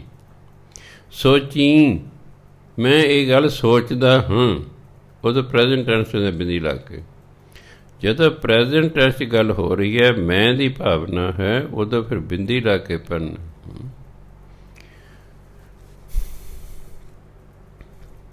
ਗੁਰੂ ਮਹਾਰਾਜ ਕਹਿੰਦੇ, ਤਿਸ ਚਰਨ ਪਖਾਲੀ, ਜੋ ਤੇਰਾ ਮਾਰਗ ਚੱਲ। ਨੈਣ ਨਿਹਾਲੀ, ਲਲਨ ਬਿਹਾਰੀ ਬੰਦੇ। ਨੈਣ ਨਿਹਾਲੀ, ਤਿਸ ਪੁਰਖ ਦਇਆਲੈ। ਮਨ ਦੇਵਾਂ, ਵਾਵਰ ਕਰਨਾ ਬਿੰਦੀ ਲਾ ਕੇ ਬੋਲਣਾ। ਮਨ ਦੇਵਾਂ ਤਿਸ ਆਪਣੇ ਸਾਜਨ, ਜਿਨ ਗੁਰ ਮਿਲ ਸੋ ਪ੍ਰਭ ਲਾਦੇ ਜੀਓ। ਸੇ ਵਡ ਭਾਗੀ, ਜਿਨ ਤੁਮ ਜਾਣੇ। ਸੇ ਬਹੁਵਚਨ ਹੁੰਦਾ, ਸੋ ਇੱਕ ਵਚਨ ਹੁੰਦਾ। ਸੇ ਵਡ ਭਾਗੀ ਜਿਨ ਤੁਮ ਜਾਣੇ, ਸਭ ਕੈ ਮਦੇ ਅਲਿਪਤ ਨਿਰਵਾਣੇ। ਸਾਧ ਕੈ ਸੰਗ ਉਨ ਭੋਜਲ ਧਰਿਆ, ਸਗਲ ਦੂਤ ਉਨ ਸਾਧੇ ਜੀਓ। ਤਿਨ ਕੀ ਸ਼ਰਨ ਪਰਿਆ ਮਨ ਮੇਰਾ, ਮਾਣ ਤਾਣ ਤਜ ਮੋਹ ਅੰਧੇਰਾ। ਨਾਮ ਦਾਨ ਦੀਜੈ ਨਾਨਕ ਕਉ, ਤਿਸ ਪ੍ਰਭ ਅਗੰਮ ਅਗਾਧੇ ਜੀਓ। ਅਗੰਮ ਸੰਸਕ੍ਰਿਤ ਦਾ ਸ਼ਬਦ ਹੈ, ਇਸ ਨੂੰ ਅਗਮ ਨਹੀਂ ਪੜ੍ਹਨਾ, ਅਗੰਮ ਪੜ੍ਹਨਾ। ਅਗੰਮ ਅਗਾਧੇ ਜੀਓ। ਪੰਚਮ ਪਾਤਸ਼ਾਹ ਫਰਮਾਨ ਕਰਦੇ ਨੇ, ਤਿਸ ਕੁਰਬਾਨੀ ਜਿਨ ਤੂੰ ਸੁਣਿਆ। ਮੈਂ ਉਸ ਤੋਂ ਕੁਰਬਾਨ ਜਾਂਦਾ ਹਾਂ, ਮੈਂ ਉਸ ਤੋਂ ਬਲਿਹਾਰ ਜਾਂਦਾ ਹਾਂ, ਜਿਸ ਨੇ ਤੈਨੂੰ ਸੁਣੇ, ਜਿਸ ਨੇ ਤੇਰਾ ਨਾਮ ਸੁਣੇ। ਪਰਮਾਤਮਾ ਨੂੰ ਸੁਣਨਾ, ਪਰਮਾਤਮਾ ਦਾ ਨਾਮ ਸੁਣਨਾ। ਜਿਹਨੇ ਤੇਰਾ ਨਾਮ ਸੁਣਿਆ, ਮੈਂ ਉਸ ਤੋਂ ਕੁਰਬਾਨ ਜਾਂਦਾ ਹਾਂ। ਤਿਸ ਬਲਿਹਾਰੀ ਜਿਹੜਾ ਰਸ ਨਾਲ ਪੜ੍ਹਿਆ ਹੁੰਦਾ ਉਚਾਰਨ ਕਰਨਾ। ਮੈਂ ਉਸ ਤੋਂ ਬਲਿਹਾਰ ਜਾਂਦਾ ਹਾਂ, ਜਿਸ ਨੇ ਜੀਵ ਦੇ ਨਾਲ, ਰਸਨਾ ਦੇ ਨਾਲ ਤੇਰਾ ਨਾਮ ਉਚਾਰਨ ਕੀਤਾ। ਭਾਵ ਜੋ ਰਸਨਾ ਨਾਲ ਤੇਰਾ ਨਾਮ ਜਪਦਾ ਹੈ, ਮੈਂ ਉਸ ਤੋਂ ਬਲਿਹਾਰ ਜਾਂਦਾ। ਜਿਹੜਾ ਤੇਰਾ ਨਾਮ ਸੁਣਦਾ, ਉਸ ਤੋਂ ਮੈਂ ਕੁਰਬਾਨ ਜਾਂਦਾ। ਜਿਹੜਾ ਰਸਨਾ ਨਾਲ ਤੇਰਾ ਨਾਮ ਜਪਦਾ, ਮੈਂ ਉਸ ਤੋਂ ਬਲਿਹਾਰ ਜਾਂਦਾ ਹਾਂ। ਵਾਰ ਵਾਰ ਜਾਈ ਤਿਸ ਵਿਟੋਂ। ਮੈਂ ਵਿਟੋਂ ਹੁੰਦਾ ਤੂੰ, ਵਾਰ ਹੁੰਦਾ ਬਲਿਹਾਰ ਜਾਣਾ। ਮੈਂ ਉਸ ਤੋਂ ਬਲਿਹਾਰ ਜਾਂਦਾ ਹਾਂ। ਜੋ ਮਨ ਤਨ ਤੁਧ ਅਰਾਧੇ ਜੀਓ, ਜਿਹੜਾ ਮਨ ਕਰਕੇ ਤਨ ਕਰਕੇ ਤੇਰੀ ਅਰਾਧਨਾ ਕਰਦਾ ਹੈ। ਔਰ ਕਹਿੰਦਾ ਫਲਾਣਾ ਜੀ ਤਨੋਂ ਮਨੋਂ ਲੱਗਾ, ਪੂਰੇ ਸ਼ੌਕ ਨਾਲ, ਪੂਰੇ ਧਿਆਨ ਨਾਲ। ਜਿਹੜਾ ਮਨ ਕਰਕੇ ਤਨ ਕਰਕੇ ਤੇਰੀ ਅਰਾਧਨਾ ਕਰਦਾ ਹੈ, ਕਹਿੰਦਾ ਉਸ ਤੋਂ ਬਲਿਹਾਰ ਜਾਂਦਾ। ਤਿਸ ਚਰਨ ਪਖਾਲੀ, ਜੋ ਤੇਰਾ ਮਾਰਗ ਚੱਲ। ਜਿਹੜਾ ਇਨਸਾਨ ਹੈ ਪਰਮਾਤਮਾ ਤੇਰੇ ਰਾਹ 'ਤੇ ਚੱਲਦਾ ਹੈ, ਤੈਨੂੰ ਮਿਲਣ ਲਈ ਤੁਰਿਆ ਹੋਇਆ ਹੈ, ਤਿਸ ਚਰਨ ਪਖਾਲੀ, ਮੈਂ ਉਹਦੇ ਚਰਨ ਧੋਵਾਂਗਾ। ਨੈਣ ਨਿਹਾਲੀ, ਤਿਸ ਪੁਰਖ ਦਿਆਲ ਹੈ, ਮੈਂ ਉਸ ਦਿਆਲ ਪੁਰਖ ਨੂੰ ਅੱਖਾਂ ਨਾਲ ਦੇਖਾਂਗਾ। ਜਾਂ ਮੈਂ ਜਿਹੜੇ ਤੇਰੇ ਮਾਰਗ 'ਤੇ ਚੱਲਦੇ ਨੇ, ਉਹਨਾਂ ਦੇ ਚਰਨ ਧੋਂਦਾ ਹਾਂ। ਚਰਨ ਧੋਂਦਾ, ਪਖਾਲੀ ਹੁੰਦਾ ਧੋਂਦਾ ਹਾਂ, ਨਿਹਾਲੀ ਹੁੰਦਾ ਦੇਖਣਾ। ਨੈਣ ਨਿਹਾਲੀ, ਅੱਖਾਂ ਨਾਲ ਦੇਖਦਾ ਹਾਂ, ਤਿਸ ਪੁਰਖ ਦਿਆਲ ਹੈ। ਉਹ ਵਿਅਕਤੀ ਜਿਹੜਾ ਤੇਰੇ ਮਾਰਗ 'ਤੇ ਚੱਲ ਰਿਹਾ ਹੈ ਨਾ, ਉਸ ਦਿਆਲ ਵਿਅਕਤੀ ਨੂੰ ਮੈਂ ਅੱਖਾਂ ਨਾਲ ਦੇਖਦਾ, ਭਾਵ ਦੇ ਦਰਸ਼ਨ ਕਰਦਾ ਹਾਂ। ਮਨ ਦੇਵਾਂ ਤਿਸ ਆਪਣੇ ਸਾਜਨ, ਜਿਨ ਗੁਰ ਮਿਲ ਸੋ ਪ੍ਰਭ ਲਾਦੇ ਜੀਓ।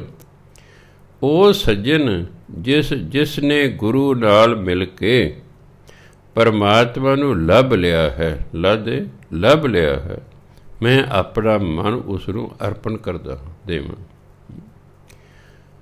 ਜਿਸ ਸੱਜਣ ਨੇ ਗੁਰੂ ਨਾਲ ਮਿਲ ਕੇ ਉਸ ਪਰਮਾਤਮਾ ਨੂੰ ਲੱਭ ਲਿਆ ਹੈ, ਮੈਂ ਉਸ ਸੱਜਣ ਨੂੰ ਆਪਣਾ ਮਨ ਅਰਪਣ ਕਰਦਾ ਹਾਂ।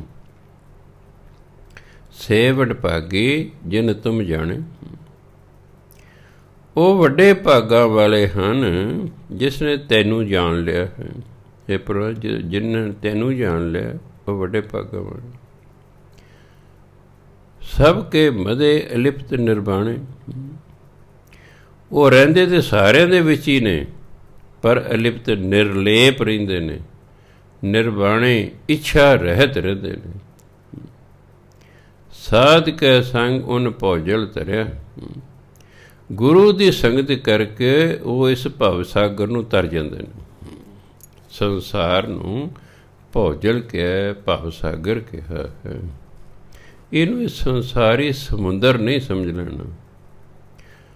ਸੰਸਾਰ 'ਚ ਬੇਅੰਤ ਬੁਰਾਈਆਂ ਨੇ, ਖਾਸ ਕਰਕੇ ਕਾਮ, ਕ੍ਰੋਧ, ਲੋਭ, ਮੋਹ, ਹੰਕਾਰ।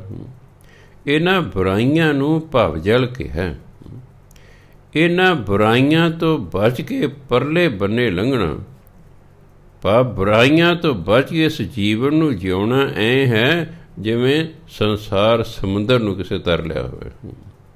ਜਿਵੇਂ ਸਮੁੰਦਰ ਨੂੰ ਤਰ ਕੇ ਦੂਜੇ ਪਾਸੇ ਜਾਣਾ ਬਹੁਤ ਮੁਸ਼ਕਿਲ ਹੁੰਦਾ ਹੈ, ਇਸ ਤਰ੍ਹਾਂ ਬੁਰਾਈਆਂ ਤੋਂ ਬਚ ਕੇ ਰਹਿਣਾ ਵੀ ਬਹੁਤ ਮੁਸ਼ਕਿਲ ਹੈ। ਸਾਧ ਕੈ ਸੰਗ ਉਨ ਭੌਜਲ ਤਰਿਆ। ਜਿਹੜੇ ਵੱਡੇ ਭਾਗਾਂ ਵਾਲੇ ਨੇ ਉਹ ਗੁਰੂ ਦੀ ਸੰਗਤ ਕਰਦੇ ਨੇ, ਇਸ ਭਵ ਸਾਗਰ ਨੂੰ ਤਰ ਜਾਂਦੇ ਨੇ।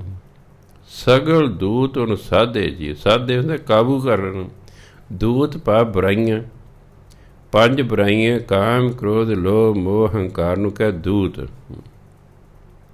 ਸਾਰੀਆਂ ਬੁਰਾਈਆਂ ਉਹਨਾਂ ਨੇ ਕਾਬੂ ਕਰ ਲਈਆਂ। ਸਾਰੇ ਦੂਤਾਂ ਨੇ ਦੂਤਾਂ ਨੂੰ ਉਹਨਾਂ ਨੇ ਕਾਬੂ ਕਰ ਲਿਆ ਹੁੰਦਾ ਹੈ। ਭਾਵ ਉਹ ਬੁਰਾਈਆਂ ਦੇ ਅਧੀਨ ਨਹੀਂ ਹੁੰਦੇ, ਬੁਰਾਈਆਂ ਉਹਨਾਂ ਦੇ ਅਧੀਨ ਹੋ ਜਾਂਦੀਆਂ ਹਨ।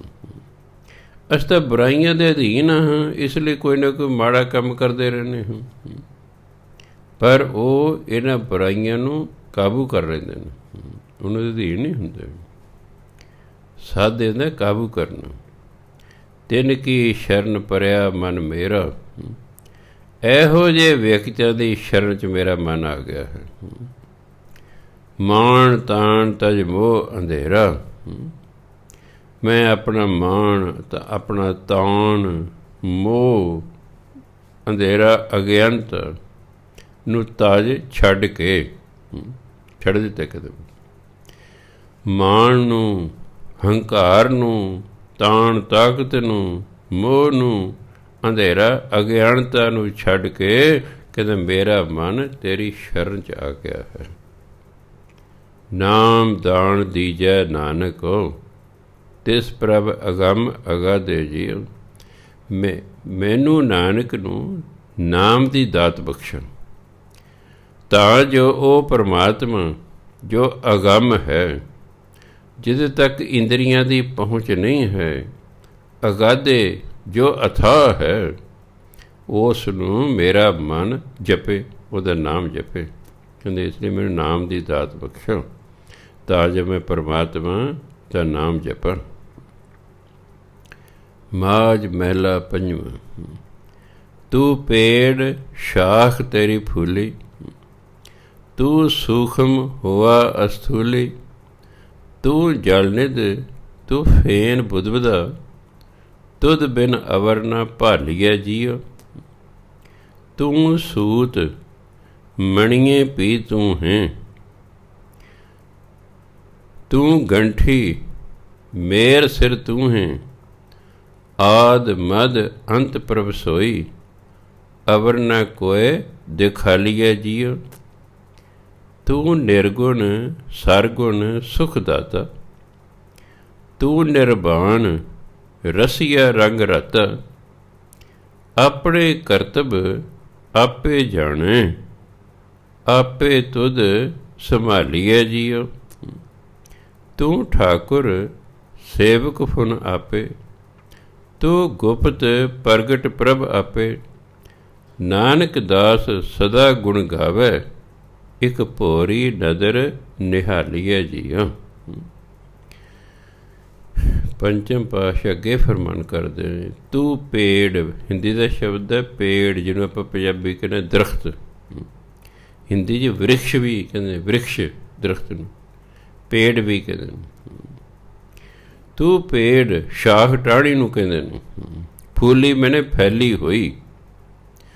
ਹੇ ਪਰਮਾਤਮਾ ਤੂੰ ਦਰਖਤ ਹੈ, ਅਤੇ ਇਹ ਜਿਹੜੇ ਸੰਸਾਰ ਹੈ ਇਹ ਤਾਂ ਤੇਰੀ ਸ਼ਾਖ ਹੈ, ਇਹ ਤਾਂ ਤੇਰੀ ਟਹਿਣੀ ਹੈ ਜੋ ਬਹੁਤ ਦੂਰ ਤੱਕ ਫੈਲੀ ਹੋਈ ਹੈ।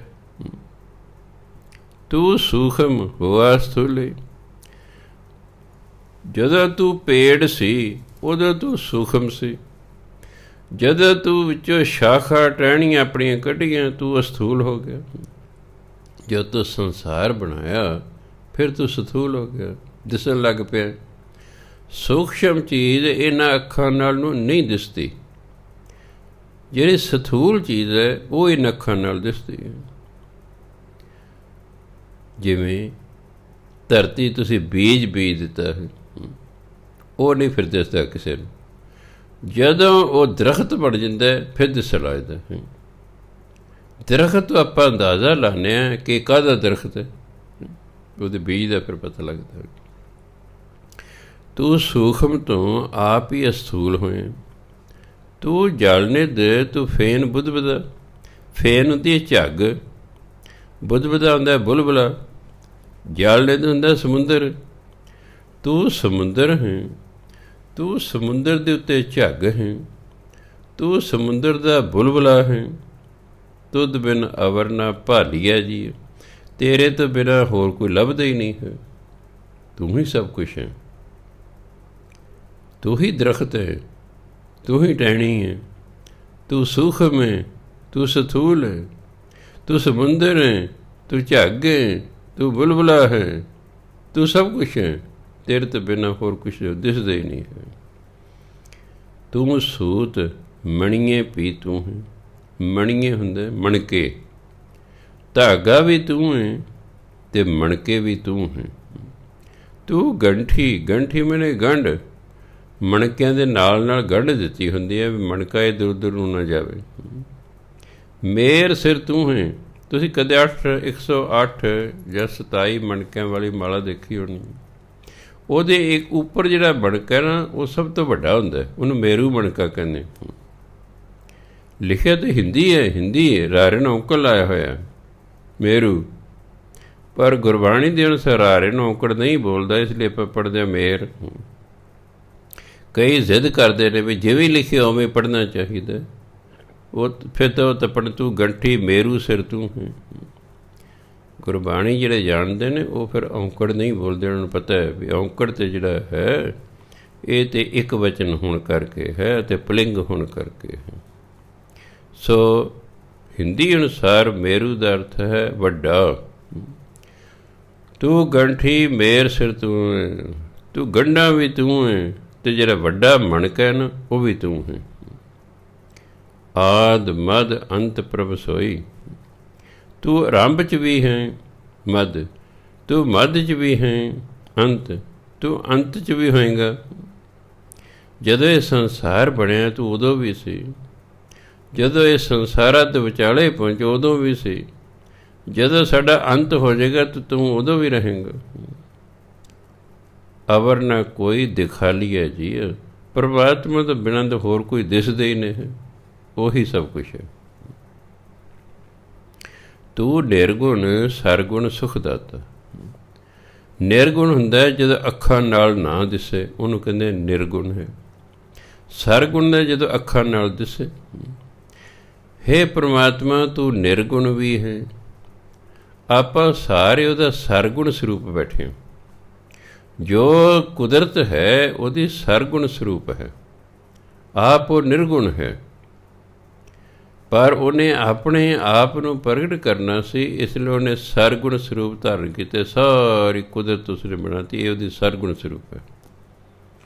ਨਿਰਗੁਣ ਵੀ ਤੂੰ, ਇੱਥੇ ਇਹ ਨਹੀਂ ਮਤਲਬ ਉਹਦੇ ਗੁਣ ਨਹੀਂ ਕੋਈ ਹੈ। ਇੱਥੇ ਨਿਰਗੁਣ ਦਾ ਭਾਵ ਇਹ ਨਹੀਂ ਹੈ ਕਿ ਉਹਦੇ ਗੁਣ ਨਹੀਂ ਕੋਈ ਹੈ। ਇੱਥੇ ਨਿਰਗੁਣ ਦਾ ਭਾਵ ਹੈ ਜਿਹੜਾ ਇਹਨਾਂ ਅੱਖਾਂ ਨਾਲ ਨਾ ਦਿਸੇ। ਸਰਗੁਣ ਹੁੰਦਾ ਜਿਹੜਾ ਇਹਨਾਂ ਅੱਖਾਂ ਨਾਲ ਦਿਸੇ। ਹੇ ਪਰਮਾਤਮਾ, ਤੂੰ ਨਿਰਗੁਣ ਵੀ ਹੈ, ਤੂੰ ਸਰਗੁਣ ਵੀ ਹੈ, ਤੂੰ ਸੁਖਦਾਤਾ ਵੀ ਹੈ। ਤੂੰ ਨਿਰਵਾਣ ਰਸੀਆ ਰੰਗ ਰਤ, ਤੂੰ ਨਿਰਵਾਣ ਵੀ ਹੈ, ਨਿਰਲੇਪ ਹੈ। ਤੂੰ ਸਾਰਿਆਂ ਤੋਂ ਨਿਰਲੇਪ ਹੈ, ਸਾਰਿਆਂ ਤੋਂ ਅਲੱਗ ਵੀ ਹੈ, ਰਸੀਆ ਰੰਗ ਰਤ, ਅਤੇ ਸਾਰੇ ਦੇ ਨਾਲ ਵੀ ਤੂੰ ਲੱਗਾ ਹੋਇਆ ਹੈ। ਤੂੰ ਸਾਰਿਆਂ ਦੇ ਨਾਲ ਲੱਗਾ ਹੋਇਆ ਹੈ, ਤੂੰ ਹੀ ਰਸਾਂ ਨੂੰ ਭੋਗ ਰਿਹਾ ਹੈ, ਤੂੰ ਰਸੀਆ ਹੈ, ਤੂੰ ਇਸ ਰਸ ਦੇ ਵਿੱਚ ਰੰਗਿਆ ਹੋਇਆ ਹੈ, ਲੱਗਾ ਹੋਇਆ। ਭਾਵ ਤੂੰ ਨਿਰਲੇਪ ਵੀ ਹੈ ਅਤੇ ਤੂੰ ਇਸ ਸੰਸਾਰ ਨਾਲ ਜੁੜਿਆ ਹੋਇਆ ਵੀ ਹੈ। ਆਪਣੇ ਕਰਤੱਵ ਆਪੇ ਜਾਣੇ, ਆਪੇ ਤੁਧ ਸੰਭਾਲੀਐ ਜੀਓ। ਹੇ ਪਰਮਾਤਮਾ, ਤੂੰ ਆਪਣੇ ਕਰਤੱਵ, ਆਪਣੇ ਕੰਮ, ਆਪਣੇ ਫਰਜ਼, ਹਿੰਦੀ ਕਹਿੰਦੇ ਕਰਤੱਵ, ਉਹ ਵਾਵੇ ਨਾ ਕਹਿੰਦੇ, ਆਪਾਂ ਗੁਰਬਾਣੀ ਬੱਬੇ ਨਾ ਕਹਿੰਦੇ। ਆਪਣੇ ਕਰਤੱਵ ਆਪੇ ਜਾਣੇ। ਪਰਮਾਤਮਾ ਆਪਣੇ ਕੰਮਾਂ ਨੂੰ ਆਪ ਹੀ ਜਾਣਦਾ ਹੈ। ਆਪੇ ਤੁਧ ਸੰਭਾਲੀਐ ਜੀਓ, ਅਤੇ ਤੂੰ ਆਪ ਹੀ ਜੀਵਾਂ ਦੀ ਸੰਭਾਲ ਕਰਦਾ ਹੈ। ਆਪ ਹੀ ਜੀਵਾਂ ਦੀ ਸੰਭਾਲ ਕਰਦਾ। ਤੂੰ ਠਾਕੁਰ ਸੇਵਕ ਫੁਨ ਆਪੇ, ਤੂੰ ਮਾਲਕ ਵੀ ਹੈ ਅਤੇ ਤੂੰ ਸੇਵਕ ਵੀ ਹੈ। ਤੂੰ ਮਾਲਕ ਵੀ ਹੈ, ਫਿਰ ਤੂੰ ਸੇਵਕ ਵੀ ਹੈ। ਤੂੰ ਗੁਪਤ ਪ੍ਰਗਟ ਪ੍ਰਭ ਆਪੇ, ਤੂੰ ਗੁਪਤ ਵੀ ਹੈ, ਤੂੰ ਪ੍ਰਗਟ ਵੀ ਹੈ। ਤੂੰ ਦਿਸਦਾ ਵੀ ਨਹੀਂ ਹੈ ਅਤੇ ਤੂੰ ਦਿਸਦਾ ਵੀ ਹੈ। ਜਦੋਂ ਸੰਸਾਰ ਹੈ ਇਹ ਪਰਮਾਤਮਾ ਦਾ ਹੀ ਹੈ, ਉਹਦੇ ਪ੍ਰਗਟ ਰੂਪ 'ਚ ਹੈ। ਜਦੋਂ ਸੱਚਖੰਡ 'ਚ ਬੈਠਾ, ਜੇ ਸਾਡੇ ਅੰਦਰ ਬੈਠਾ, ਤਾਂ ਗੁਪਤ ਰੂਪ 'ਚ ਹੈ। ਸੋ ਹੇ ਪਰਮਾਤਮਾ, ਤੂੰ ਗੁਪਤ ਵੀ ਹੈ, ਤੂੰ ਪ੍ਰਗਟ ਵੀ ਹੈ। ਨਾਨਕ ਦਾਸ ਸਦਾ ਗੁਣ ਗਾਵੇ। ਗੁਰੂ ਮਰ ਕੇ ਮੈਂ ਤਾਂ ਤੇਰਾ ਦਾਸ ਹਾਂ, ਮੈਂ ਤਾਂ ਸਦਾ ਹੀ ਤੇਰੇ ਗੁਣ ਗਾਉਂਦਾ ਹਾਂ। ਇੱਕ ਭੋਰੀ ਨਦਰ ਨਿਹਾਲੀ ਹੈ ਜੀ। ਭੋਰੀ ਹੁੰਦਾ ਥੋੜ੍ਹਾ ਜਿਹਾ, ਨਦਰ ਹੁੰਦਾ ਕਿਰਪਾ ਦ੍ਰਿਸ਼ਟੀ ਨਾਲ, ਨਿਹਾਲੀਆ ਹੁੰਦਾ ਦੇਖਣਾ, ਕਿ ਥੋੜ੍ਹੀ ਜਿਹੀ ਕਿਰਪਾ ਦ੍ਰਿਸ਼ਟੀ ਨਾਲ ਮੇਰੇ ਵੱਲ ਕਹਿੰਦੇ ਵੇਖੋ, ਭਾਵ ਮੇਰੇ 'ਤੇ ਕਿਰਪਾ ਦ੍ਰਿਸ਼ਟੀ ਨਾਲ ਦੇਖੋ। ਮੈਂ ਤੁਹਾਡੇ ਸਦਾ ਗੁਣ ਗਾਉਂਦਾ ਰਹਾਂ, ਕਿਉਂਕਿ ਪਰਮਾਤਮਾ ਦੀ ਕਿਰਪਾ ਹੋਵੇਗੀ ਤਾਂ ਹੀ ਉਹਦੇ ਗੁਣ ਗਾਏ ਜਾਂਦੇ ਨੇ। ਹੁਣ ਦੇਖੋ ਹਾਲਾਤ ਐਸੇ ਬਣ ਗਏ, ਕਰੋਨਾ ਦਾ ਪ੍ਰਤਾਪ ਵੱਧ ਰਿਹਾ ਹੈ। ਐਸੇ ਹਾਲਾਤ ਹੋ ਗਏ ਕਿ ਪਰਮਾਤਮਾ ਨੇ ਸੰਗਤ ਨੂੰ ਰੋਕ ਕੇ ਦੇ ਵਿੱਚ 6 ਵਜੇ ਤੋਂ ਬਾਅਦ ਤੁਸੀਂ ਗੁਰਦੁਆਰੇ ਨਹੀਂ ਜਾਣਾ। ਅਸੀਂ ਉਹਦੀ ਕਿਰਪਾ ਤੋਂ ਵਾਂਝੇ ਹੋ ਗਏ। ਹਾਲਾਤ ਐਸੇ ਬਣ ਗਏ ਨੇ। ਸੋ ਇਹ ਤਾਂ ਉਹਦੀ ਕਿਰਪਾ ਹੁੰਦੀ ਹੈ, ਤਾਂ ਬੰਦਾ ਸਤ ਸੰਗਤ 'ਚ ਆਉਂਦਾ ਹੈ। ਅੱਗੇ ਕਹਿੰਦੇ ਮਾਝ ਮਹਿਲਾ ਪੰਜਵਾਂ, ਇਹਨੂੰ ਮਹੱਲਾ ਪੜ੍ਹੋ ਚਾਹੇ ਮਹਿਲਾ ਪੜ੍ਹੋ। ਗੁਰਬਾਣੀ ਵਿਆਕਰਨ ਅਨੁਸਾਰ ਹਾਹੇ ਤੋਂ ਜਿਹੜਾ ਪਹਿਲਾ ਅੱਖਰ ਮੁਕਤਾ ਹੋਵੇ ਉਸ 'ਤੇ ਦੁਲਾਵਾਂ ਲੱਗਦੀਆਂ ਨੇ। ਗੁਰਬਾਣੀ ਵਿਆਕਰਨ ਅਨੁਸਾਰ ਇਹਦਾ ਉਚਾਰਨ ਹੈ ਮਹਿਲਾ। ਮਹਿਲਾ ਮੈਨੇ ਗੁਰੂ, ਆਮ ਪ੍ਰਚਲਿਤ ਹੈ ਮਹੱਲਾ, ਉਹਦਾ ਵੀ ਅਰਥ ਹੈ ਗੁਰੂ। ਮਹਿਲਾ ਪੰਜਵਾਂ ਪੰਜਵਾਂ ਗੁਰੂ, ਮਹੱਲਾ ਪੰਜਵਾਂ ਪੰਜਵਾਂ ਗੁਰੂ, ਮਤਲਬ ਇੱਕੋ ਹੀ ਹੈ। ਇਹ ਮਹਿਲਾ ਜਾਂ ਮਹੱਲਾ ਸ਼ਬਦ ਗੁਰੂਆਂ ਲਈ ਵਰਤਿਆ ਗਿਆ, ਹੋਰ ਗੁਰਬਾਣੀ 'ਚ ਕਿਸੇ ਲਈ ਨਹੀਂ ਵਰਤਿਆ ਗਿਆ। ਜਿਹੜਾ ਉਂਝ ਮਹੱਲਾ ਹੁੰਦਾ ਹੈ ਉਹ ਤਾਂ ਜੇ ਤੁਸੀਂ ਕਿਸ ਮਹੱਲੇ 'ਚ ਰਹਿਣੇ ਹੋ ਉਹ ਹੈ, ਉਹ ਗੁਰਬਾਣੀ 'ਚ ਆਉਂਦਾ। ਪਰ ਗੁਰੂ ਦੇ ਤੌਰ 'ਤੇ ਗੁਰਬਾਣੀ 'ਚ ਇਕੱਲਾ ਹੀ ਸ਼ਬਦ ਹੈ ਬਸ, ਜਿਹਦਾ ਅਰਥ ਹੈ ਗੁਰੂ। ਕਿਹੜਾ? ਪੰਜਵਾਂ, ਮਹਿਲਾ ਪੰਜਵਾਂ। ਸਫਲ ਸੋ ਬਾਣੀ ਜਿਤ ਨਾਮ ਵਖਾਣੀ, ਗੁਰ ਪ੍ਰਸਾਦ ਕਿਰੇ ਵਿਰਲੇ ਜਾਣੀ, ਧਨ ਸੋ ਵੇਲਾ ਚਿਤ ਹਰ ਗਾਵਤ ਸੁਣਨਾ, ਆਏ ਤੇ ਪਰਵਾਨਾ ਜੀਓ। ਸੇ ਨੇਤਰ ਪ੍ਰਵਾਨ ਜਿਨੀ ਦਰਸ਼ਨ ਪੇਖਾ। ਜਿਨੀ ਨੰਨੇ ਦੇ ਪੈਰ 'ਚ ਹਾਰ ਬੋਲਣਾ। ਜਿੰਨੀ ਹੁੰਦਾ ਜਿਤਨੀ, ਜਿੰਨੀ ਤੁਹਾਨੂੰ ਲੋੜ ਹੈ ਉਨੀ ਲੈ ਲਓ, ਉਹ ਤਾਂ ਕਿ ਜਿਤਨੀ। ਜਿੰਨੀ ਹੁੰਦਾ ਜਿਨ੍ਹਾਂ ਨੇ। ਸੇ ਨੇਤਰ ਪ੍ਰਵਾਨ ਜਿਨੀ ਦਰਸ਼ਨ ਪੇਖਾ। ਸੇ ਕਰ ਭਲੇ ਜਿਨੀ ਹਰ ਜਸ ਲੇਖਾ। ਸੇ ਚਰਨ ਸੁਹਾਵੇ ਜੋ ਹਰ ਮਾਰਗ ਚੱਲੇ। ਹਾਂ ਬਾਲ ਤਿਨ ਸੰਗ ਪਛਾਣਾ ਜੀਓ। ਸੁਨ ਸਾਜਨ ਮੇਰੇ ਮੀਤ ਪਿਆਰੇ, ਸਾਧ ਸੰਗ ਖਿਨ ਮਾਹੇ ਉਧਾਰੇ।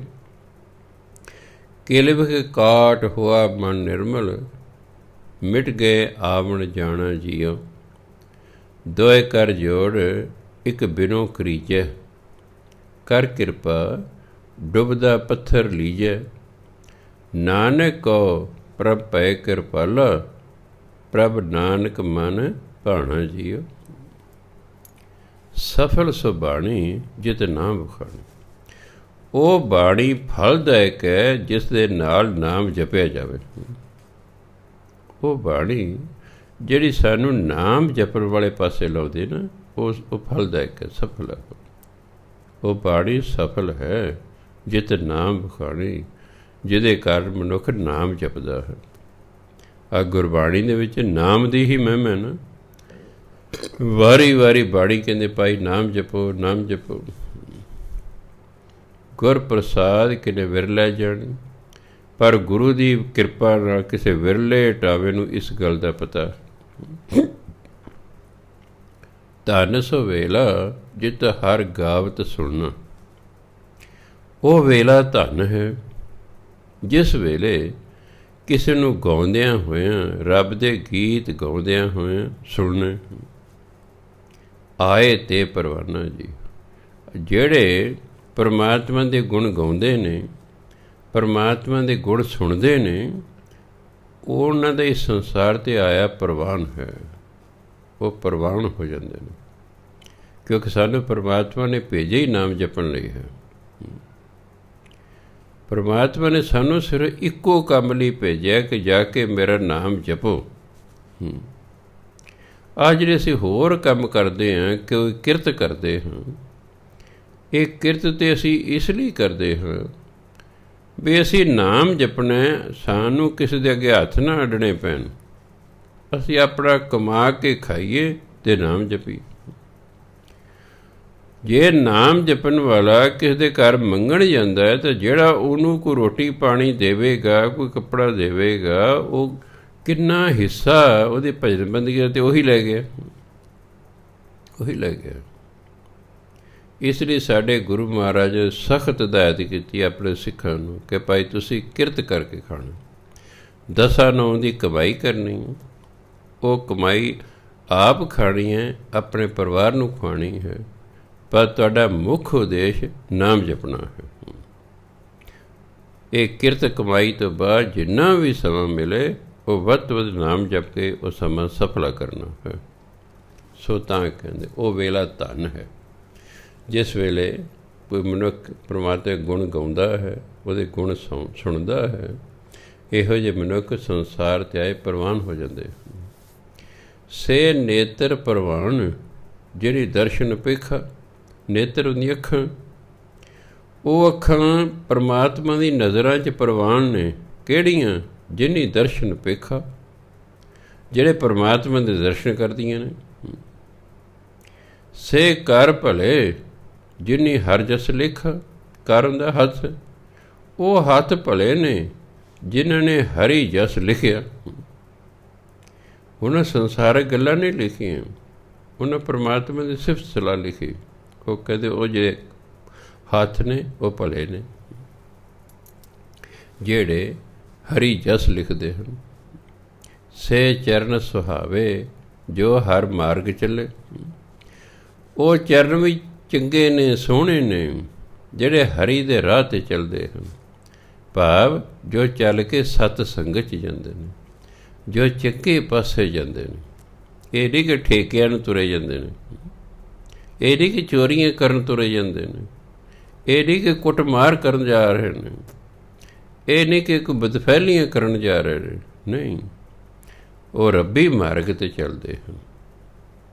ਉਹਨਾਂ ਜਿਹੜਾ ਚਰਨਾਂ ਨਾਲ ਚੱਲ ਕੇ ਬੰਦਾ ਚੰਗੇ ਕੰਮ ਕਰਦਾ ਹੈ, ਕਹਿੰਦੇ ਉਹ ਚਰਨ ਸੁਹਾਵੇ ਨੇ, ਉਹ ਪੈਰ ਸੋਹਣੇ ਨੇ ਜਿਹੜੇ ਹਰੀ ਦੇ ਰਾਹ 'ਤੇ ਚੱਲਦੇ ਹਨ। ਹੋਂ ਬਲ ਤਿੰਨ ਸੰਗ ਪਛਾਣਾ ਜੀਓ, ਮੈਂ ਉਹਨਾਂ ਤੋਂ ਬਲਿਹਾਰ ਹਾਂ ਅਤੇ ਉਹਨਾਂ ਦੀ ਸੰਗਤ 'ਚ ਆ ਕੇ ਮੈਂ ਪਰਮਾਤਮਾ ਨੂੰ ਪਹਿਚਾਣ ਸਕਦਾ ਹਾਂ। ਕਿਹਨਾਂ ਦੀ ਸੰਗਤ 'ਚ?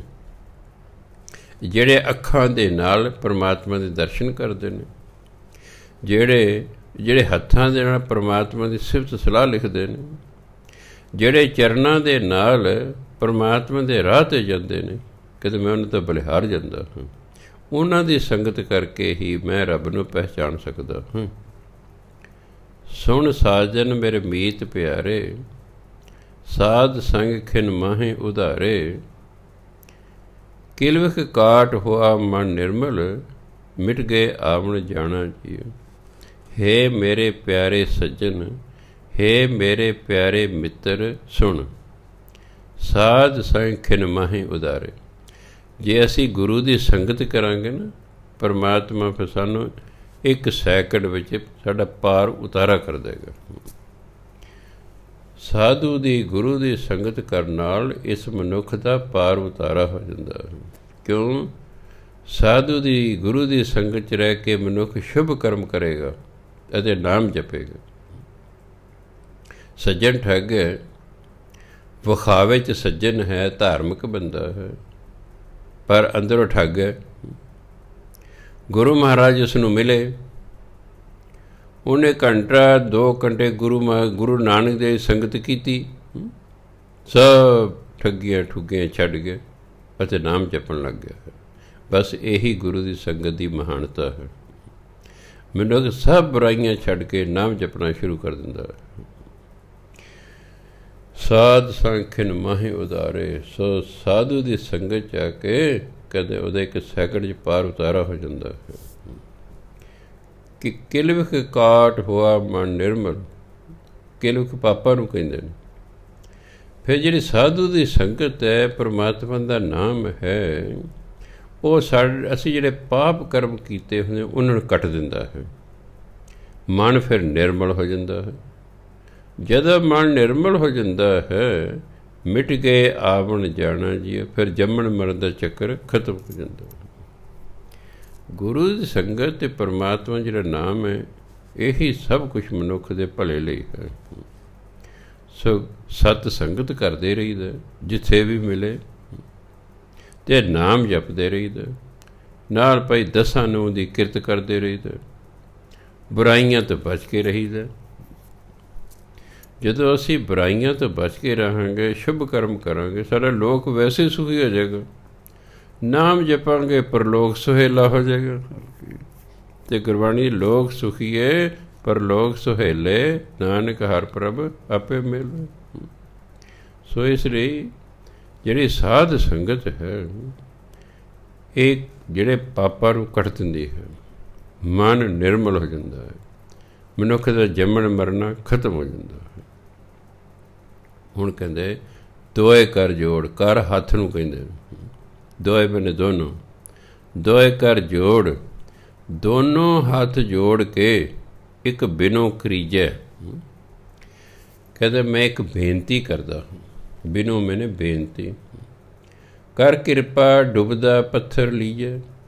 ਹੇ ਪ੍ਰਮਾਤਮਾ ਮੇਰੇ 'ਤੇ ਕਿਰਪਾ ਕਰੋ, ਮੈਂ ਡੁੱਬ ਰਿਹਾ ਪੱਥਰ ਹਾਂ ਅਤੇ ਮੈਨੂੰ ਬਚਾ ਲਓ। ਕਹਿੰਦੇ ਮੇਰੀ ਬੇਨਤੀ ਹੱਥ ਜੋੜ ਕੇ ਤੁਹਾਨੂੰ, ਪੱਥਰ ਕਿ ਆਪਣੇ ਆਪ, ਕਿਉਂਕਿ ਇਹਦੇ 'ਤੇ ਅਸਰ ਹੀ ਕੋਈ ਨਹੀਂ ਹੋ ਰਿਹਾ।